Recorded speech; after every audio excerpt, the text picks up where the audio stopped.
weltare ɓiɓɓe fulɓe andu diine maɗa fedde heblo sukaɓe africa weltare tv takkusana yoni to jowol to teccana to awoynata to jiingue jeeri to jeeriyel tumbere to lugge to mareysa to ɗoƴol to mafondu to ɗal haya to hudallayi to sinthiane diakiri to agris ka on takkusan juula ha to galle elhaja oumar de ha to galle alpha demba umaru si to likseyba gorgurala yare ko taari ɗum kala ene jiiya e gardidi kabaruji men to yiɗi Mauritanie to binditagol ko fate état civil ponnoɗo uddede ñande capantati e goho lewru décembre woni ponnoɗo uddede ñalawma hande o ɓeydama hen balɗe capanɗe nayya e joyyi e yambirore hoorejo leydi ɗi to leydi sénégal koninkoɓe leydi sénégal ɓe hinde jambara ɓe kolliri tigui wonde ɓe pirti base uji kewɗi robele wondude kadi ɓe bonni toon ɓe jiiti toon dépôt ji taw ko drogue kewɗo mo hinde chanvre en jiyem e nder falde Casamance e nder commune mo Oulampan to leydi Mali ɗemngal rise watti jangguede oɗo saaha joni e nder yoga e lycée ji e nder Bamako lamorgo leydi ɗi ɓoyata ma université ɗi foof battu janggude ngal ɗon ɗemgal hano hannitini to leydi Guinée to wuro wiyete to nokku biteɗo timbi tuni ene tawi nder Fouta Djalon toon ko babirajo goto gaynako dudduno e ɓiyi ko yaltini fetila o felli ɓiyi ko ti kadi o watti hen to leydi Burkina Faso toon ko liyetina colonel Emmanuel Zougourna ɓurɗo lollirde enfant terrible kañuma tigui gonnoɗo e kasoji kañuma yalti woppita e mbaɗi liberté sous contrôle judiciaire to leydi Niger premier ministre leydi Mali wondude premier ministre Burkina Faso ɓe tawtoyi premier ministre leydi Niger ɓe mbaɗi potital mabɓe mawgal no fewi to place de résistance e nder lamorgo leydi Niger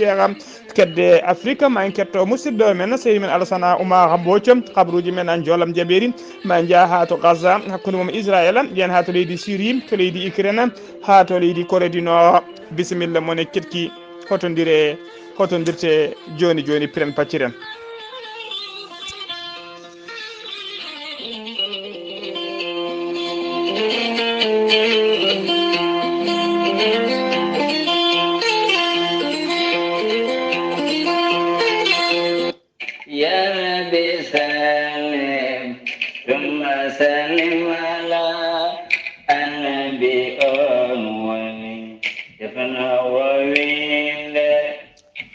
tine tinte tinne kadi kala tinɓe yo tintinɓe tinano son nani ɗeɗo daade almuɓe belɗe holto paaden koto ndendori e ziyara ceerno Hamidou mo ndendori e gardugol khalifa galle o hono ceerno Ahmadou Baro mo ceerno Hamidou ndendori e ceerno Ousmane mo ceerno Hamidou ndendori sokhna Safiyatou Baro mo ceerno Hamidou ndendori e dendagal ɓesgu ceerno Hamidou ndendori no lidorno rewɓe e worɓe e ceerno Demba Diawuru Diallo ko almami wuro ngo ceerno Djibili ko joom wuro ngo e monsieur Bassirou Doroli on ko maire wuro ngo e dendagal yimɓe zawiya o no lidorno e dendagal ɓesgu guure taariɗe ndendori ko wayno Bosoyaɓe Hammadi Hunare Wawnde Horkoƴere Semme Sinthiou Bamambi Ɗeyba e dendagal guure taariɗe ha Silla Jongto kala ene bisma ene teddinira ene ciftore ziyara ceerno Hamidou mo ndendori dendagal guure ko wayno Mboura e Madina Gounas no ndidorno ne bisma ene teddinira oɗon ziyara ceerno Alassane Bocara Talla e ɓesgu mum ene bisma ene teddini awɗon ziyara an yella baɗanteɗo ceerno Hamidou ndendori hitande hikka ndene ɗum ciftina dendagal julɓe e dendagal seeremɓe almudaɓe foof wonde ziyara o hikka waɗata ko ñande jeegom e ñande jeeɗiɗi lewru janvier dartondu toon to ndendori yettinɗo ɓataki o ko musidɗo men sehil men dendi men hono Haymou Diallo tawteɗo to leydi Mozambique en ñaago Allah tan yo Allah rokku en hawrude hen rokka en kadi dendagal ɓuure gonɗe e oɗon ziyara kala allahumma amina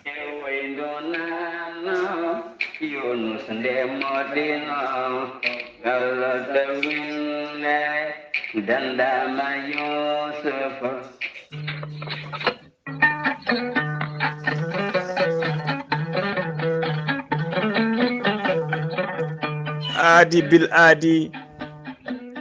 salade aadi ɓuuri firtude aadi ceerno Djiby Sy wi ko firtata aadi mo aadodiri e jande weltare ɓiɓɓe fulɓe andu diine maɗa weltare TV ceerno Djiby Sy ko wittiyanke leɗɗe ko safriyanke safruji fina tawa ceerno Djiby Sy ko jaadindo ɓalawalla e danawal kala ceerno Djiby Sy ko labɗo reedu malaɗo wune Allah ne rokkimo hande oɗo saaha fattange wawde yaltinde borosaji kewɗi comiɗe reedu neɗɗo taw ko rafiji neɗɗo fonno oppirede o rokkuma leɗɗe rafiji jalta ha laaɓa ha jiira guite maɗa ceerno Djiby Sy ne safra ɓen wonduɓe kista fibrom dogam sitte rewɓe ɗon koɓe sowade rewɓe dartoraɓe kala e rewɓe sattoraɓe dewle ceerno Djiby Sy ne jogui leɗɗe fannuji tati hen fannu goto ne safra fodde sappo e tati rafi fannu goɗɗo ko fodde sappo e jeenayi rafi safrata fannu tataɓo o waddete koye gawri samme e gawri suuna on sa ƴetti ɗuma ko kawisaji Allah dendagal rafiji gonɗe ma ne jalta ha laaɓa ceerno Djiby Sy ene yawrani ɓen worɓe usraɓe gorago yawɓe yitade koye men e jippiɓe leece kala e on fanno mo jogui leɗɗe biyeteɗe muuɗa hirda a ƴetta ɗum joni joni jiɗɗa hoorema hano hannirta ni ceerno Djiby Sy ne yawrani ɓen worɓe ɓe arsigaji men kippi wonduɓe dabaruji e weddaɓe korte e on fanno kadi mo jogui pegge usula pittoje dabaruji ɓeydoje arsigaji bawɗi neldede kala leydi e kala continent mo gonɗa ceerno Djiby Sy ko bawɗo listihar ko indema inde nene ma dokkatamo o haala ko woni nder ɓerde ma ha mbiya yoni listihar so tawi ko leydi Mauritanie ko ujunere uguya so tawi ko leydi Sénégal e dendagal leɗɗele ñamoje franc CFA kala ko 2000 francs ceerno Djiby Sy ne jogui numéro wave ko numéro orange money walla nde yiɗi waɗinede listihar on ko 78 128 35 98 ceerno Djiby Sy ne andina dendagal kilineɓe mum e oɗo saaha mo tawi to nakcot lamorgo leydi Mauritanie to base makko nettek jiɗɗo jokkodirde e ceerno Djiby Sy numéro mum appel Mauritanie kadi ko WhatsApp mbatta ko 47 22 80 84 ceerno Djiby Sy ne andina dendagal kilineɓe mum base makko tawateɗo to wuuro wata makko tawateɗo to Agnam Siwol ne golla hano hannirta ni ene tawe ɗon almudo makko miñi ko ne wiye ceerno Djiby Déme ceerno Djiby Déme numéro mum 77 395 99 17 ceerno Djiby Sy ne andina dendagal kilineɓe mum kala neɗɗo leydi mbawɗa wonde walla continent mbawɗa wonde so tawi on pamodiri leɗɗe ma e safaruji ma arat ha yetto ha to gonɗa ɗo ceerno Djiby Sy ne jogui leɗɗe kese pulla ittoje seero ha laaɓa kecciɗinoje reedu omo jogui leɗɗe kadi a jubbata hen seeɗa mbaɗa e ata e dendagal boros gonɗo e reedu ma yalta ha laaɓa ko leɗɗe moƴƴuɗe e goragu kono kadi ko leɗɗe ɓeydoje ndewagu ceerno Djiby Sy ko labɗo reedu malaɗo wune mbadden danɗo faade makko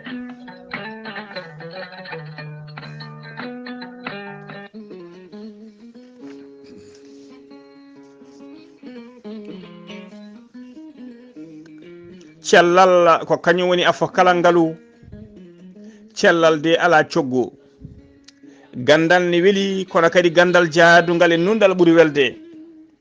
ceerno Amadou Tidiane Diallo mo melga wuuro jinneji ko laaɓaɗo ko gando binde laaɓaɗo leɗɗe ceerno Amadou Tidiane Diallo ene safra rafiji kewɗi ɗi jiida cirol ko jaadin danawal e ɓalawal kala omo safra wonduɓe asmo tension diabète yanɓe AVC wonduɓe kiste fibrom dogam sitta koyɗe musoje keeceji guloje ɓalli ƴakkoji e ɓalli ɓuutoji kala ceerno Amadou Tidiane Diallo ene safra ɓen yanoɓe barogal ɓe seeɗineji mbahlide koye mumen ha kaɓɓa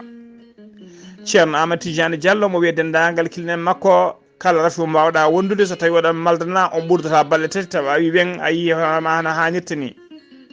ceerno Amadou Tidiane Diallo ene safra dendagal rafiji goragude ndidorno e on fannomo jogui leɗɗe wiyete ko meeɗi moosa ceerno Amadou Tidiane Diallo ne andine dendagal kiline mum ne jogui kadi leɗɗe ko fate leɗɗe goragu ɗen jarataki a uroto sa urima joni joni jiituɗa hoore maɗa ceerno Amadou Tidiane Diallo ko baawɗo listihara ko indema inde nene ma dokkatamo haala ko wonema ha mbiya yoni waɗanteɓe listihar ceerno Amadou Tidiane Diallo ne jogui numéro weva kadi ko numéro orange money mbatta numéro 77 714 94 15 ceerno Amadou Tidiane Diallo mo melga wuuro jinneji ne andina dendagal kilineɓe mum e oɗo saaha joni mo tawe nder leydi France to leydi France noon kala yiɗɓe jokkodirde makko ko numéro makko leydi France mbatta ko 00336 04 04 66 27 omo andina dendagal kilineɓe kadi omo jogui base makko to Dakar ene tawe ɗon miñi kono wiye ceerno Abdoulaye Diallo ceerno Abdoulaye Diallo numéro mum mbatta ko 77 714 94 15 omo jogui kadi base makko to Nouakchott tawete ɗon ko ceerno Souleymani Diallo ceerno Souleymani Diallo noon kala jiɗɗo jokkodirde e muɗum jokkodirta koye makko kanko ceerno Amadou Tidiane Diallo walla jokkodira e ceerno Abdoulaye Diallo maɓe kalane mbawɗa wadde ha jokkodira e on ceerno Sile Diallo to Nouakchott ceerno Amadou Tidiane Diallo mo melga wuuro jinneji ko bawɗo inde Allah labɗo reedu malaɗo wune mbadden dando faade makko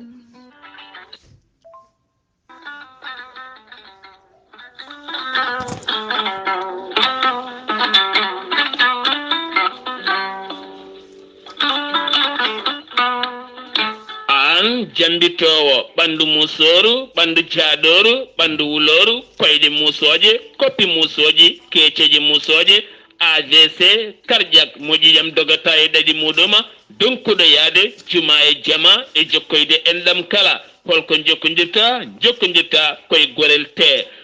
te heeɓe hutortoɓe ɗum jokkodiri e gorel te kolliti oɗo saaha koɓe jambitanno duuɓe kitale kala ɓe mbi'i alhamdulillah gorel te ko kawisaji mawɗi ko haa ko iwru ko to koridinoro ari ko wallude e safrude ha moni kala yiito hen hoore muɗuma gorel te a ittat ko jamireɗa mbaɗa e ndiyam gulɗam aɗa yara aɗa yiito hen cellal ɓandu maɗa ala effet ala rewam ala haydara ko haako tan wocca ko fewna ha feewi aɗa yara ene lawƴa kala ñabbuji gonnoɗe nder ɓandu maɗa an jiɗɗo jokkodirde e tonggode gorel te walla ni site gorel te janggana hoore maɗa ko jangta e gorel te jahata koto internet a tappa toon www.gorelte.com joni jiya toon ko safrata e ñabbuji cuɗotoɗe ɓalli kala so tawi noon ko tonggode gorel te jiɗɗa hebde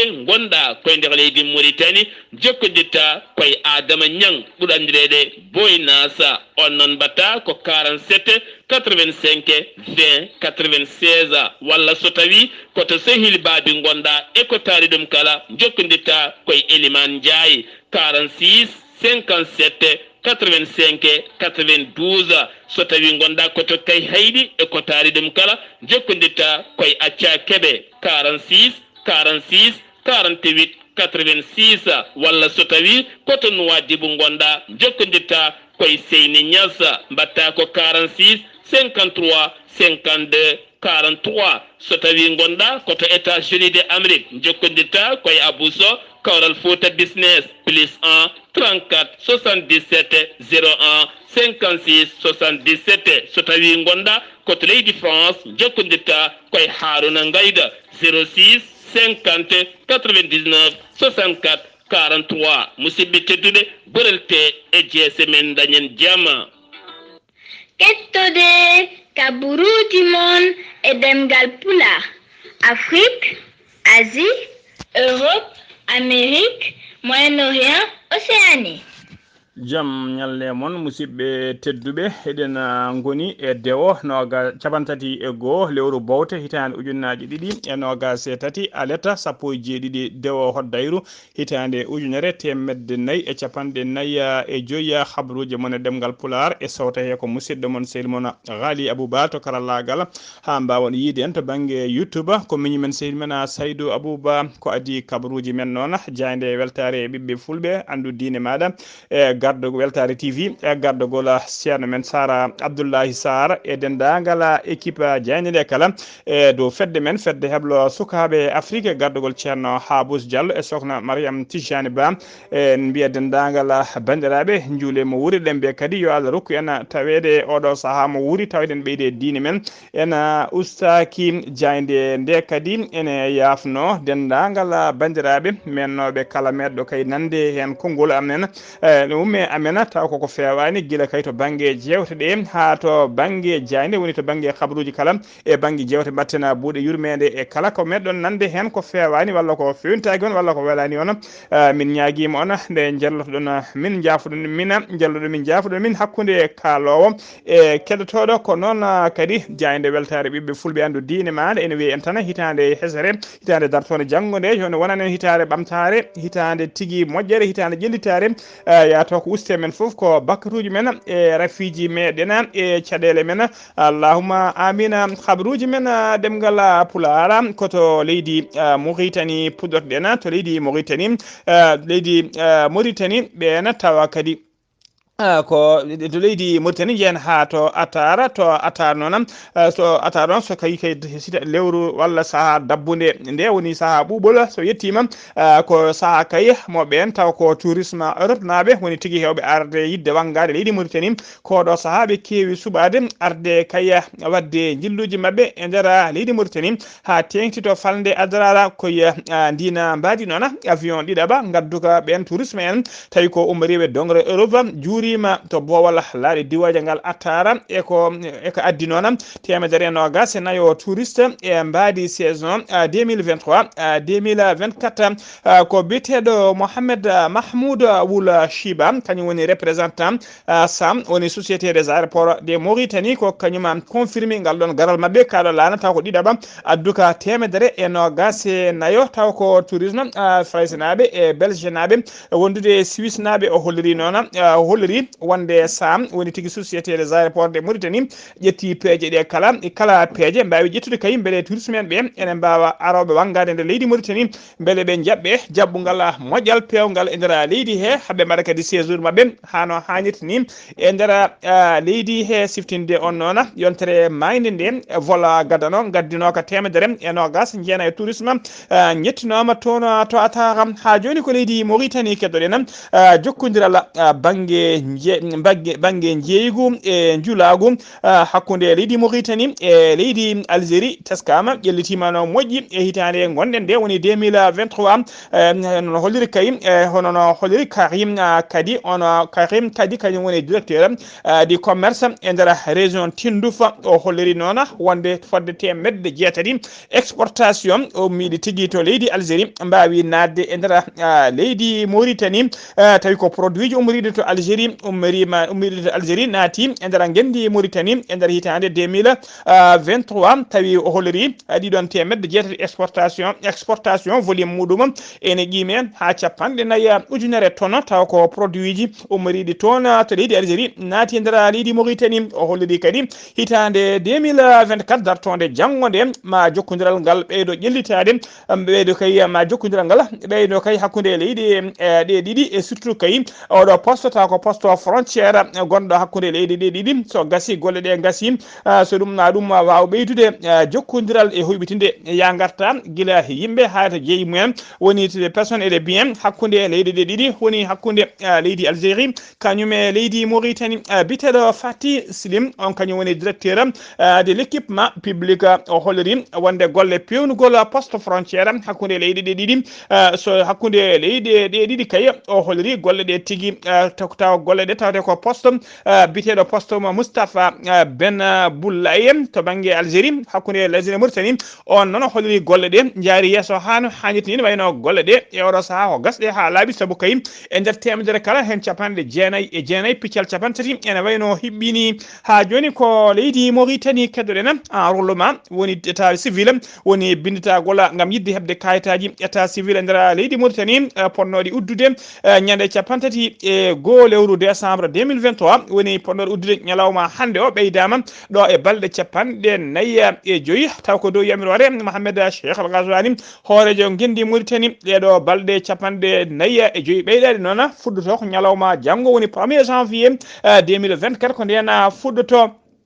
ko den fuddoto yindena fuddoto yimɓe hewɓe noon ha tengti ɓen witeɓe société civile mbaɗino moɓodire mumen mbaɗino seppoji men holliri tigui jardani kayiyam e ko enroulement o foti uddude ñande capantati e goho lewru décembre ɓe kolliri noon yimɓe hewɓe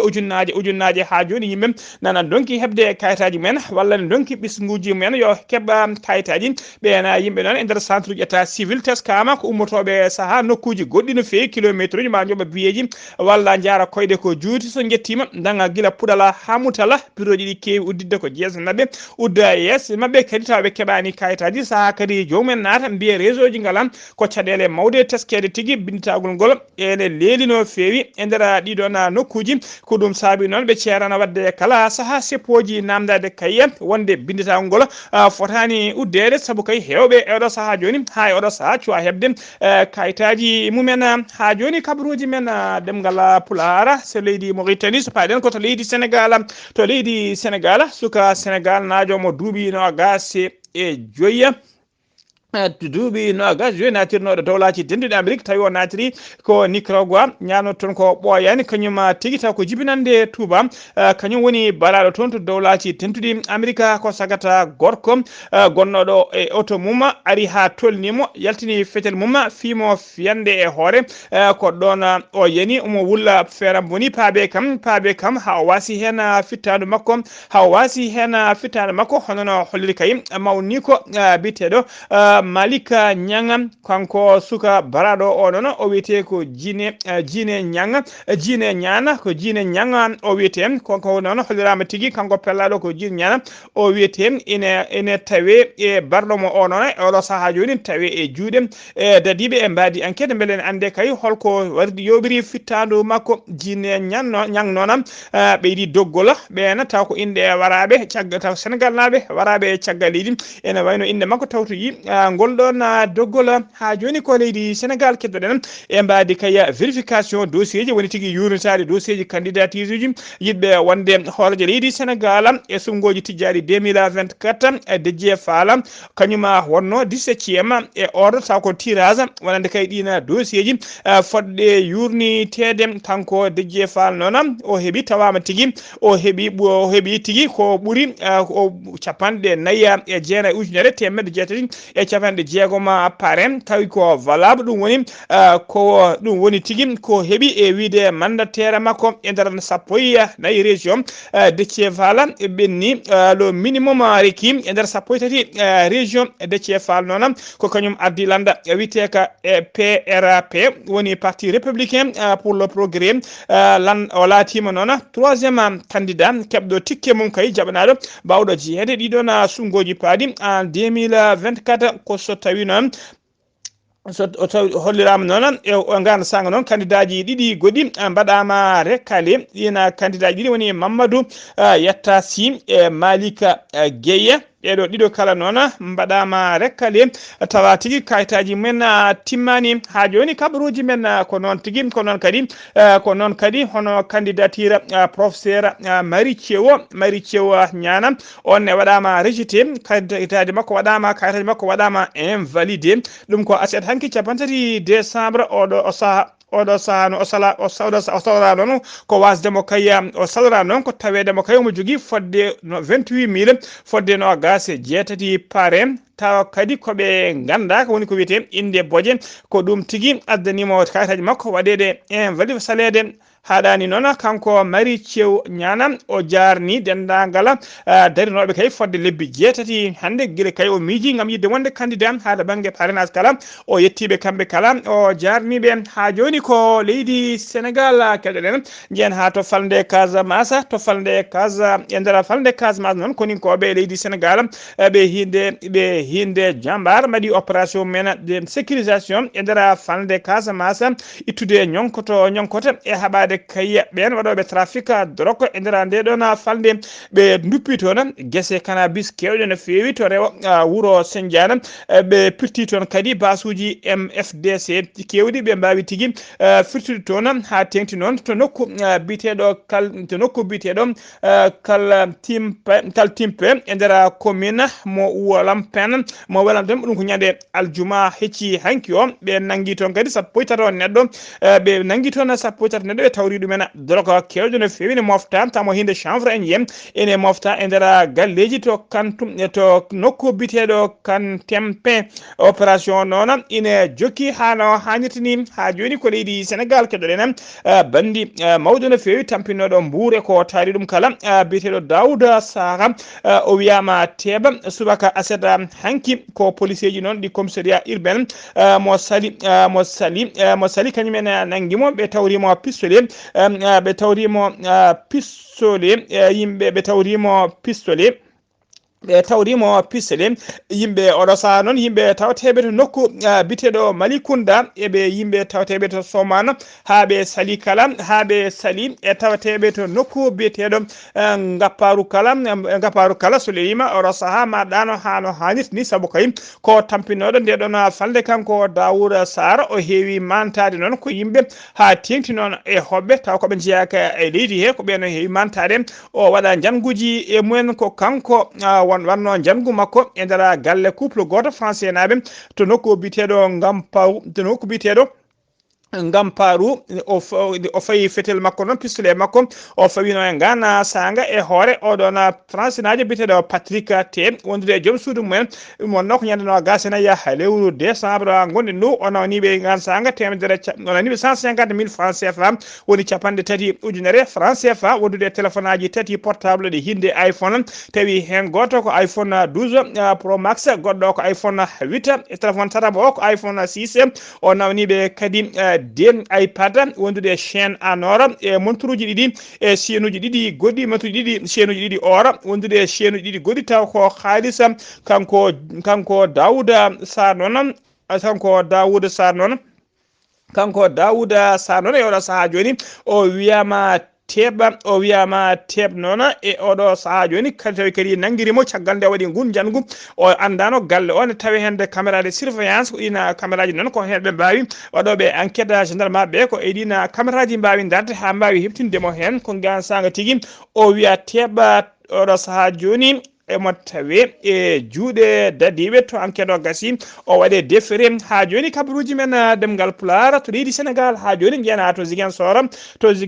ciwtuɗen juurɗen musidɗo men sehil men ceerno Amadou Isaka Kébé nde Allah yurmotomo yafomo harnam aljanna kanko e mayɓe julɓe kala allahumma amina. Kabaruji men ɗemngal pulaar senumima to Ziguinchor koto leydi Mali paadena école aji ɗiɗi to ɗemngal Russie e culture mum jangete udditama tigui e nder Bamako lamorgo leydi Mali ɓe kolliri kadi ɓoyata e nder université ji nayyi e nder Bamako ma ɗiɗon ma ngal ɗon ɗemngal russe wawa jangguede hen centre noon biyeteɗo espace russe addima waɗa balle mum tigui gam ƴellide ɗemngal ɓen janggoɓe ɗemngal russe mbawa ƴellitade hano hannirta ni ɓe kolliri kadi maɓe dokku bourse wonande kay ɓen janggoɓe ngal ɗon ɗemngal mbawa jokkoyde jangde mumen e nder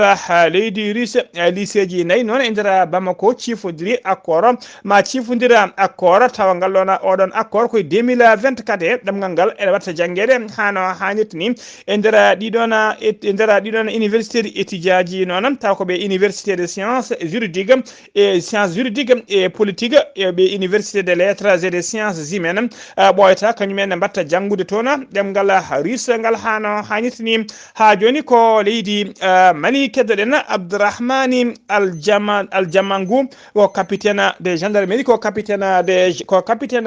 gendarmerie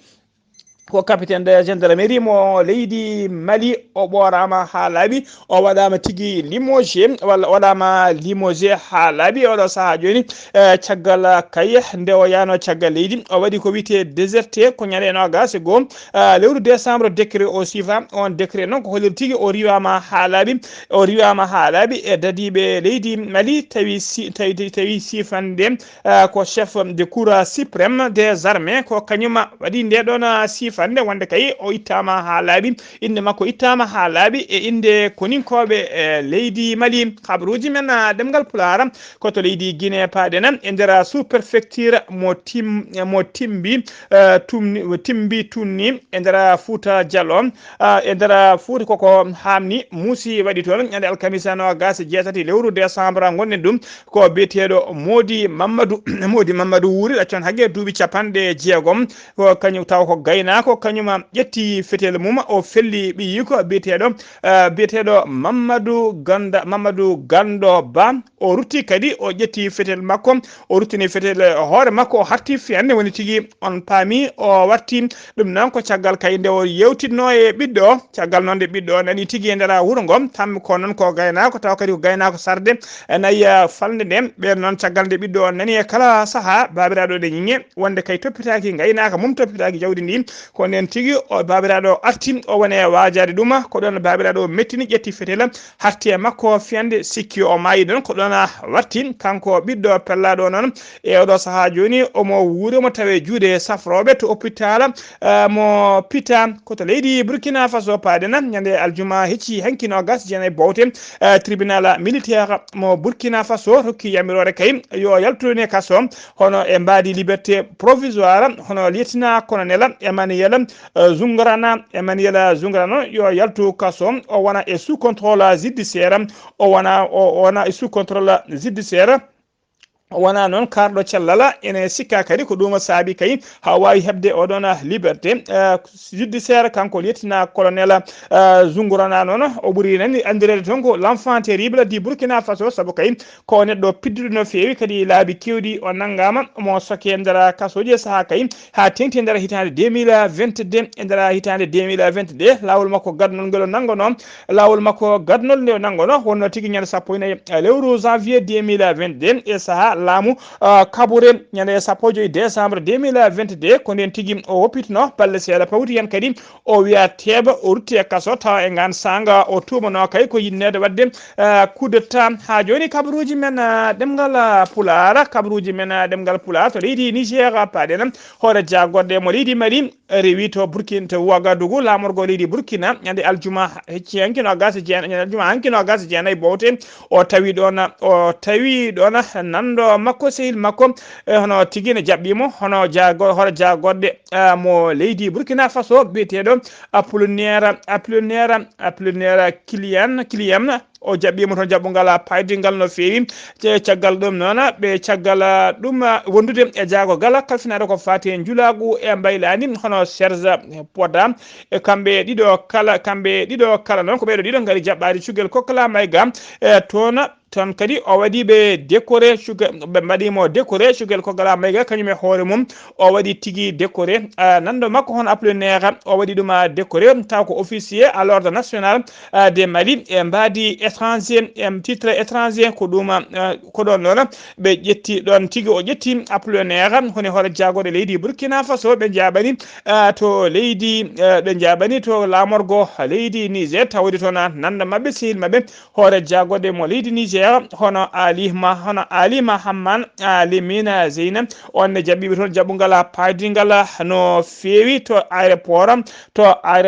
Mammin Diori ngala Niamey kamɓe tato kala noon ɓe mbawi joncade seeɗa to salon présidentiel ɓe jewti toon seeɗa caggal ɗum ɓe jalti ɓe jaɓani nokku biteɗo place de résistance tawa kadi eɓe nangodiri e hooreje leydi ndi hoore transition leydi ndi ɓe pottoyta ngal toon bowal manggal no fewi ɓe tawi yimɓe hewɓe noon enen gaari jaɓɓadeɓe jaɓɓoradeɓe no eroji ni ɓe kolliri hen weltare mabɓe mawde no fewi ɓe kolliri hollirama noon kamɓe jagode tati ɗen eɓe poti yaɓande to Agadez noon nawata tawi toon ko tawtoriyede cérémonie taw ko 44e édition ko fati e lamba taw ko lamba fina tawa woni tigui litta traditionnel ɗum tigui nawa tawi toon ñalawma ɗum ti nawa tawi toon to Agadez ha joni kabaruji men ɗemngal pulaar kedde Afrique ma en ketto musidɗo men sehil men hono Alassane Oumar Mbodj. Alassane Oumar Mbodj a salminama juuram. mi salminimama Ghalii Abuu min calmini dendagal hettiyankoɓe Ayawood TV e ñalawma hande o ko ndoɓiɗina kabaruji men ko fate dogre Afrique to leydi hono Mali surtout ji ministre ma ponnoɗi heddade toon ɗo e lebbi 17 gonnoɗo toon to Tombouctou uddi e oɗo saaha ɓe mbino ɓe kolaki nden ka mabɓe e seɓɓitiɓe ɓe nde tawno wonde ɓen ene keewi e oɗon banggue bene goltoɓe e jayde la gazette du golfe joƴƴini goytima no feewi wonde kay koko jowa nde nden yowre ittete Libéria George Weah toɗɗima Moussa hono dini garde gonnoɗo jaggogal makko ko fatte kono ndenka yo ardo cour suprême mabɓe e nde taw noon ɗo e jonte tati ko bawɗo kadi hukkide hono jappere makko nde e won on kadi mo waddanno kay yidde kay artade hono leydi ndi kanko noon mawlumti o ko e oɗo saaha koko ɓoori e golle mum ngam rafede ɗum Afrique banggue worgo kamɓe dey ɓe mbawi kadi hono joƴƴinde kay wullitade leydi hono Israël to fedde noon CIJ woni cour international de la justice ngam kay wiide wonde ko Israël waɗa ko ala fof ko jadi hen so warde e ɓen e civil en Tchad gardiɗo hono jaggoɗɗo mabɓe Saleh Abou e ɗowngu jagorɗe mum joƴƴini taw ko démission mum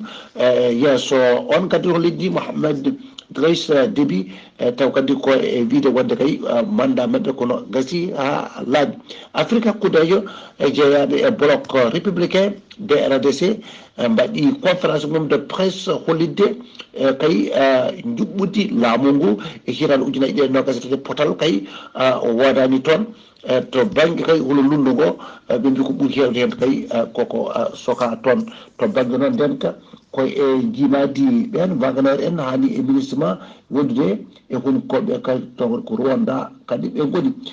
tongol ɓe wiide ko hitande niɓɓe ɓe gonno no fewi e ujunnaje ɗiɗi e nogas e tati nde to RDC Congo ma kay jencuɗi ndi wawa kadi hono yaltude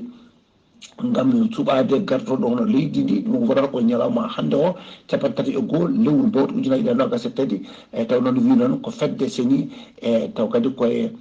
gartugol oɗo biyete hono Denis taw kadima Ghalii Abuu ko ɗum reftugiɗon e habaruji men e dongre Afrique o e ñalawma hande o taw wonno koye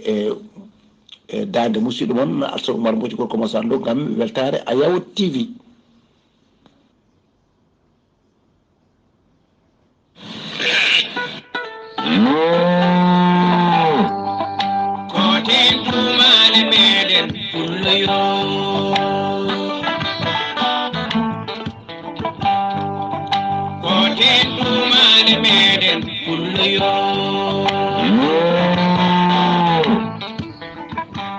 Alassane Oumar Mbodj golle ma jooɗi peewi ko anuddi kabaruji men e dongre Afrique kabaruji men joolam jaɓeɗi koto leydi Syrie paaɗen catal bitengal OSDH ko catal halfinaɓe ko fate haqqe innamade e nder leydi Syrie ɓe kolliri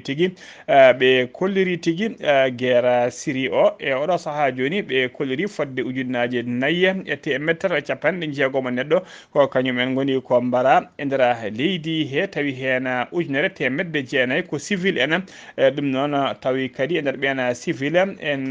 taw koye nder hitande 2023 nde e nder hitande 2023 nde gonɗen mayirɗe mum hande o mbiɗen ko ujunnaje 4 e temettere e capanɗe jeegom neɗɗo mbara e nder leydi Syrie taw hen ujunere temedde jeenayyi ko civil e nder ujunere temedde jeenayyi civil waɗaɓe ɓe hen temedde ɗiɗi e capanɗe 4 ko debbo so tawi ko temettere e jeeɗiɗo ko sukaɓe tokosɓe woni kurkaji tokosi koto leydi Israël Israel hakkude mum e Gaza to Gaza ministére de la santé mo Hamas o holliri tigi wonde bilan ko maayi e nder Gaza tuggi jeeɗiɗi lewru octobre fayi ñalawma hande o ɓe jettima nogas e goho ujunere fayi temedde jeetati e nogas e ɗiɗo neɗɗo ko mbara e nder so tawi noon ko nder waktuji nogas e nayyi cakkiti on tuggi hanki fayi hande ko temedere capanɗe joyi neɗɗo mbarama temeɗɗiɗi e capanɗe jeetato e jeegom woɗɓe mbarminama e nder Gaza koto leydi Ukraine paaɗen laamu leydi Ukraine holliri jamma bedɗo o Russie kuninkoɓe leydi Russie ayni mabɓe capanɗe nayyi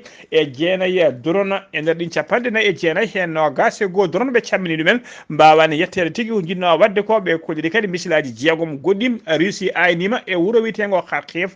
to rewo to ɓaɗɗo funnague leydi ndi koto Corée du Nord paaɗena laamu Corée du Nord ɓe kolliri tigui wonde eɓe jogori kaye eɓe jogui muuya projet aynade kay satellite aji tati woni 3 satellite e nder satellite aji espion woni ñukintoɗi e nder hitande 2024 darton nde gam yidde ɓeydude kay mbawka e hattani koniyankagal mabɓe woni ko wiyete ɓeydude capacité militaire mabɓe ko konngoliɗi hoore mabɓe leydi ɓayini musidɓe tedduɓe gasi ha laaɓi ceeram ko ɗum ɗo wonno ko min tonggam noon habaruji men e ɗemgal pulaar jayde weltare ɓiɓɓe fulɓe andu diine maɗa weltare TV emin mbiyon tan yo Allah rokku en tawede oɗo saaha mo wuuri tawa enen ɓeydi en ustaki ko ñalawma hande o woni journal men sakkiriɗo e nde ɗo hitande 2023 ñalawma janggo ko 2024 yo hitande 2024 wonan en hitande ɓuurala hitande ɓamtare allahumma amina ɗo e habride he ko musidɗo mon sehil mon Ghalii Abuu to kala lagal ko Saydou Abou Ba to reɓino Afrique ko musidɗo men Alassane Oumar Mbodj ketki malaki jaam yo jaam Allah jogoɓe jogo on.